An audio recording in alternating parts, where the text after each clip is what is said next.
নমস্কার বন্ধুরা, সর্বাণী রান্নাঘরে আপনাদের সবাইকে স্বাগত। আজকে আমি আপনাদের সঙ্গে শেয়ার করব কাপ কেকের রেসিপি, তাও আবার একটি মাত্র ডিম দিয়ে একদম নরম তুলতুলে এই কেক যে কেউ খুব সহজেই বানিয়ে নিতে পারবেন। বাচ্চাদের স্কুলের টিফিনের জন্য একদম পারফেক্ট রেসিপি।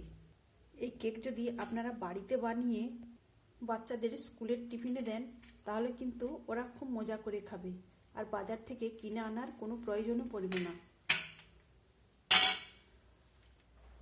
তাহলে চলুন বন্ধুরা, আমি কিভাবে একটি মাত্র ডিম দিয়ে এই নরম তুলতুলে কাপে কেক বানালাম প্রথম থেকে শেষ পর্যন্ত দেখতে থাকুন।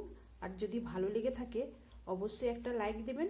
সেই সঙ্গে যদি নতুন বন্ধুরা এসে থাকেন অবশ্যই আমার চ্যানেলটিকে সাবস্ক্রাইব করে আমার পাশে থাকবেন। তাহলে চলুন আর দেরি না করে মূল রেসিপিতে যাওয়া যাক।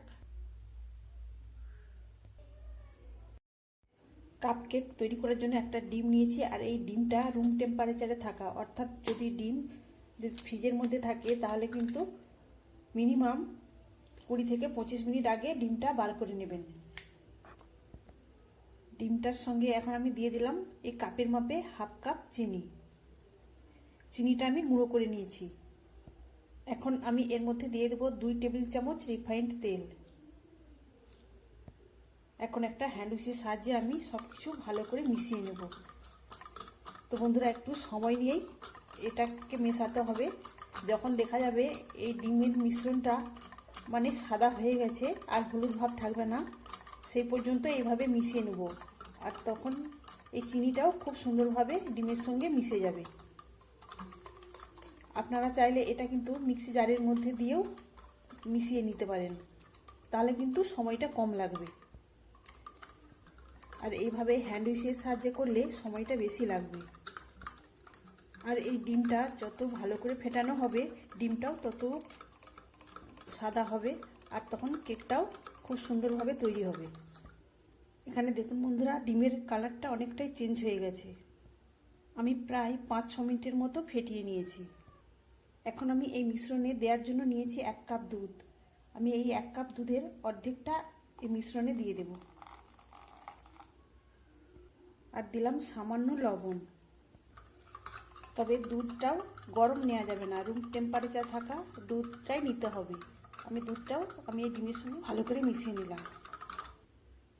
তবে আপনারা যদি বেশি মিষ্টি পছন্দ করেন তাহলে চিনির পরিমাণটা বাড়িয়ে দেবেন। এখন একটা চালনি নিয়েছি। আমি ওই চালনিতে দেব একই কাপের মাপে 1.5 কাপ ময়দা।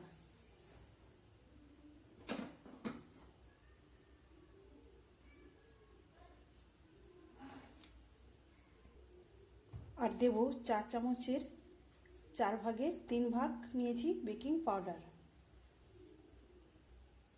আর দেব অল্প একটু বেকিং সোডা। এখন সব কিছু উপকরণ আমি চেলে নেব।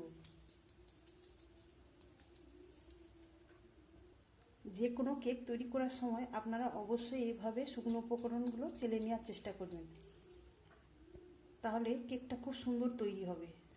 এখানে সব কিছু আমি সুন্দর করে চেলে নিয়েছি। এখন সব কিছু আমি এই উইচের সাহায্যেই ভালো করে মিশিয়ে নেব।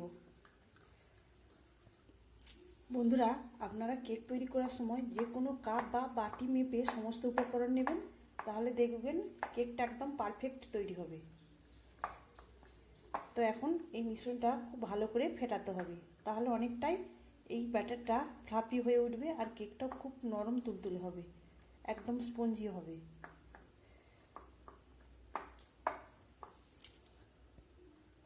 আর এখানে এই ব্যাটারের ঘনত্বটা দেখুন, খুব বেশি পাতলা আবার খুব বেশি ঘন নয়, মিডিয়াম ঘনত্বের এই ব্যাটারটা তৈরি হয়েছে। আর এই ব্যাটারটা তৈরি করতে আমি সমস্ত উপকরণ এই কাপ মেপে দিয়েছিলাম।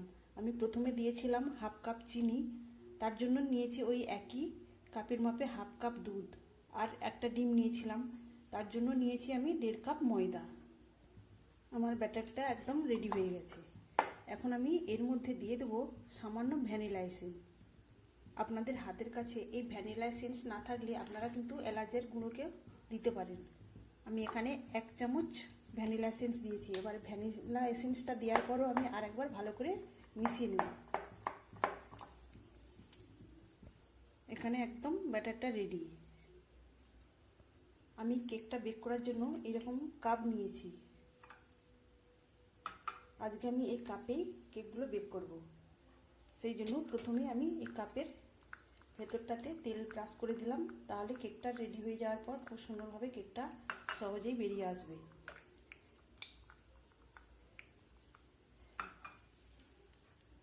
এখন আমি এই কাপের মধ্যে এবার ব্যাটারটা ঢেলে দেবো, তবে একদম ভর্তি করে দেব না, খানিকটা ফাঁক রেখে ব্যাটার দিয়ে দেবো, কেননা কেকটা বেক হওয়ার পর অনেকটাই ফুলে উঠবে।